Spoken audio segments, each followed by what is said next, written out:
tente une autre version, celle-ci interne, et plus géopolitique peut-être, je sais pas, de ce que j'ai laissé en épinglé sur Mattel, sur ce qu'est, quand on a fait des enquêtes et qu'on a 500 gigas de données, de vidéos, de déclarations de prédicateurs, enfin bref, quand on a un truc ingérable, mais synthétisé, quand on a parcouru le paysage islamique et le paysage du conflit entre l'islam et le monde libre, je tente un autre résumé d'un point de vue plus extérieur, parce que dans le premier résumé que j'ai fait, c'était un résumé concernant la maladie qu'est l'islam. Là, enfin, je l'ai évoqué en une page, donc c'était très rapide. Là, je vais tenter son positionnement par rapport au reste du monde et par rapport aux difficultés qu'il y aura à garder l'islam tout en s'en sortant. On ne pourra pas garder l'islam. Donc, soit l'islam nous écrasera et ce sera la fin de l'humanité, soit l'islam disparaîtra. Il n'y aura pas d'autre choix.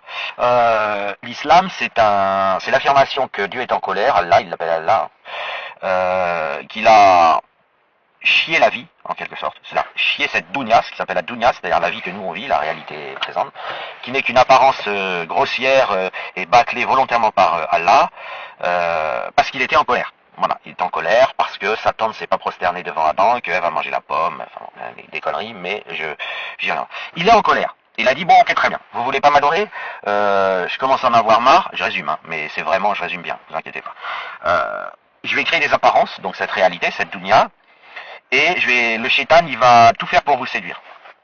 Et ceux qui se seront laissés séduire, qui auront accepté de vivre, seront brûlés vifs éternellement après le passage sur terre, et basta, on n'en parlera plus. Voilà le positionnement d'Allah. Donc selon l'islam, il livre cette vie réelle au shaitan, il s'en occupe pas, il voit tout, il sait tout, mais peu importe, hein, il s'en occupe pas. Et ceux qui tombent dans le piège de vivre, de tomber amoureux, d'écouter de la musique, enfin de vivre, seront brûlés vifs éternellement et qualifiés de non-musulmans. Alors soit ils se qualifieront eux-mêmes de non-musulmans, donc l'affaire sera réglée, soit ils seront qualifiés soit ils se qualifient eux de musulmans, mais comme ils profitent de la vie, ils seront qualifiés d'hypocrites et donc de mécréants qui ne s'assument pas, et ils seront brûlés vifs avec les mécréants qui s'assument. Voilà, donc on pourrait dire que si on voulait faire un slogan, on peut dire une phrase simple, c'est l'islam, c'est la théorie qui affirme que Satan, que le droit divin, pardon, je vais essayer de recommencer.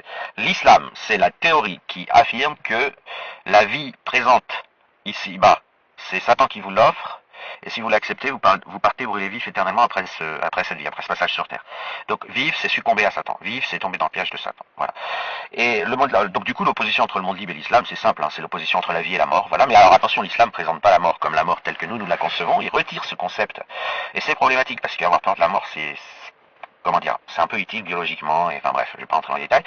Il la retire de la tête de ces enfants qui mutilent, hein, ils mutilent cérébralement les enfants en leur faisant croire au Coran, et pour eux la vie commence après le passage ici-bas. Le passage ici-bas est une illusion, et après, mais par contre c'est un examen, et après vous allez soit au paradis, soit en enfer. Mais la vraie vie elle commence au paradis. Voilà, donc c'est ça l'islam. Il y a à epsilon près, c'est ça. Voilà.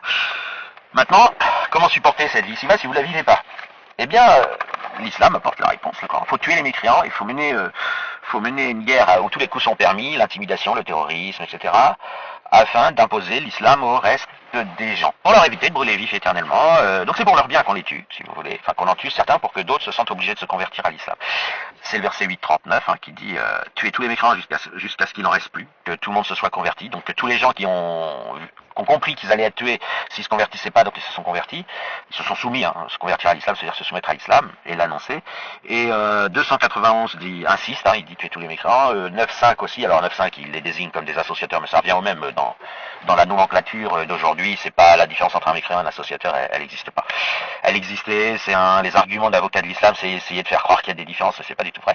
Et puis le verset 8.57 ajoute, et surtout avant de les tuer, torturez-les en public avant, pour que les foules qui regardent pensent à se convertir par anticipation, si vous voulez, terroriser parce qu'elles voient, ok, on va se soumettre. Donc vous êtes devant ça. Pourquoi cette deuxième partie djihadique existe? Pour occuper une vie qu'on refuse de vivre. On refuse de vivre ça. On ne tombe pas dans le piège de la vie parce qu'on sait que si on vivait notre vie, c'est qu'on aurait répondu oui à Satan. Ok, voilà. Donc vous avez et ensuite pour occuper cette vie qui ne va donc pas être vécue, bon, et comme c'est une religion qui s'adresse aux hommes, la femme doit disparaître, réduite en esclavage et aux choses. C'est un outil, accompagnateur pour le mal dominant.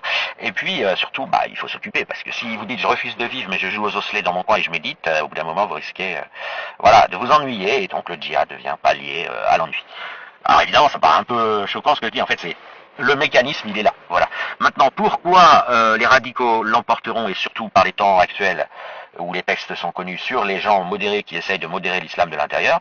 Alors là, je vais vous faire une image qui est vraiment, pour le coup, une image quasi exacte. C'est-à-dire, c'est une analogie, mais elle est d'une perfection.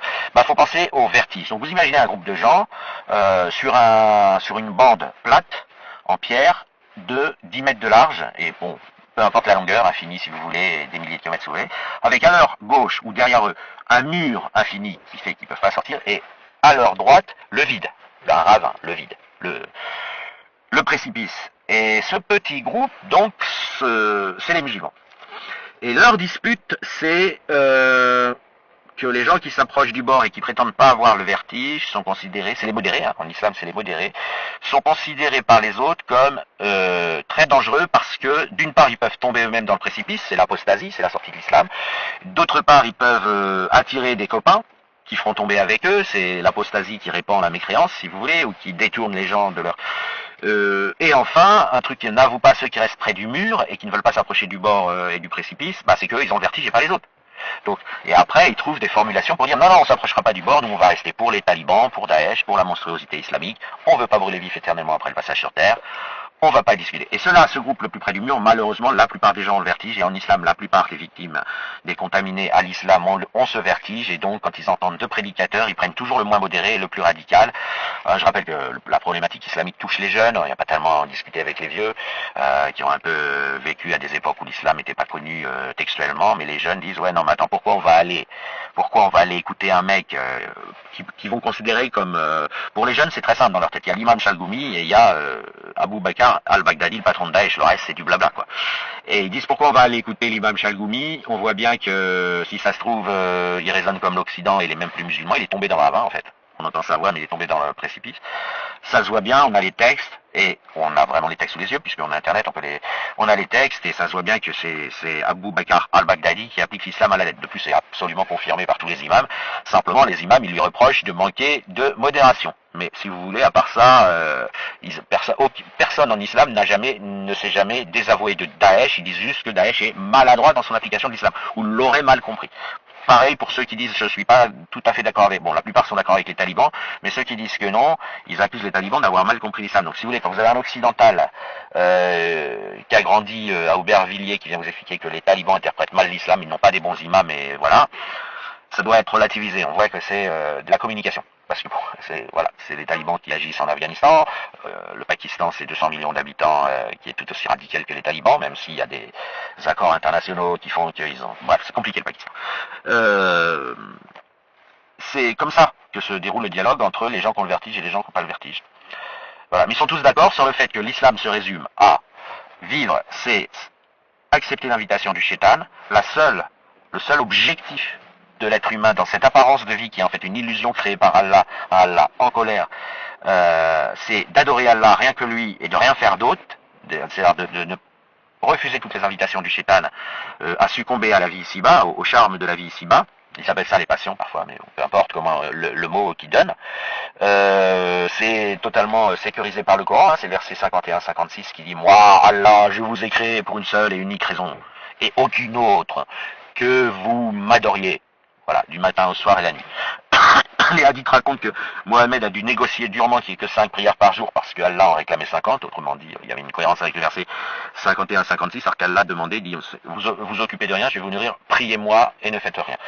Donc voilà, on a cet accord général, aussi bien entre les musulmans modérés et les musulmans radicaux, et le reste c'est de la logistique, hein. Et c'est un drame. Parce que vous voyez, on n'affronte pas des gens qui veulent construire un califat, contrairement à ce qu'on entend souvent, on affronte des gens qui font semblant de vouloir construire un califat, pour pouvoir mourir en martyr et terminer au paradis, éviter l'enfer. C'est ça la réalité. C'est-à-dire qu'on a des kamikazes qui ont besoin de justifier pour se suicider qu'ils ne se sont pas suicidés, qu'ils ont essayé et que ça leur a coûté leur vie. Ils ne sont pas du tout dans la problématique de gagner des guerres. L'important c'est de les faire et d'y mourir pour mourir en martyr. Et comme ça vous n'avez pas profité de la vie ici-bas et vous avez fait semblant de vouloir monter un califat. Mais ils sont tellement barbares et violents et froids, sans empathie, sans humanité ni rien, que parfois ils les gagnent les guerres et là, il faut absolument, ils savent que ça va pas tenir leur société, donc ils augmentent dans le temps les monstruosités jusqu'à ce que l'humanisme environnant, si vous voulez, le monde leur tombe dessus et qu'ils puissent mourir en martyrs. Par exemple, les talibans, ils ont tout interdit aux femmes, mais ils ont vu que l'Occident n'a toujours pas décidé de les recombattre pour sauver les femmes. Alors il a dit, maintenant ils n'ont plus le droit de parler. Et puis, bon, bah, vous verrez, d'ici 2 ans, ils les attacheront à des poteaux, elles passeront leur vie attachées à un poteau enveloppé dans des draps, enfin dans des, vous voyez, un truc. Et ils leur apporteront à manger comme ça toute la journée, comme des plantes, et puis des hommes viendront les pénétrer pour, selon le Coran, engrosser pour les engrosser, et elles seront réellement redevenues ce que le Coran en fait, c'est-à-dire des réceptacles fertiles destinés à recevoir le sperme et à le consommer. Et ce faisant, bien sûr, en allant jusque-là, les talibans, ce qu'ils vont obtenir, c'est qu'un jour ou l'autre, puisse retourner, que le monde libre ait tellement honte de ne rien faire qu'il leur refait la guerre et comme ça ils pourront à nouveau remourir en martyrs et être en guerre.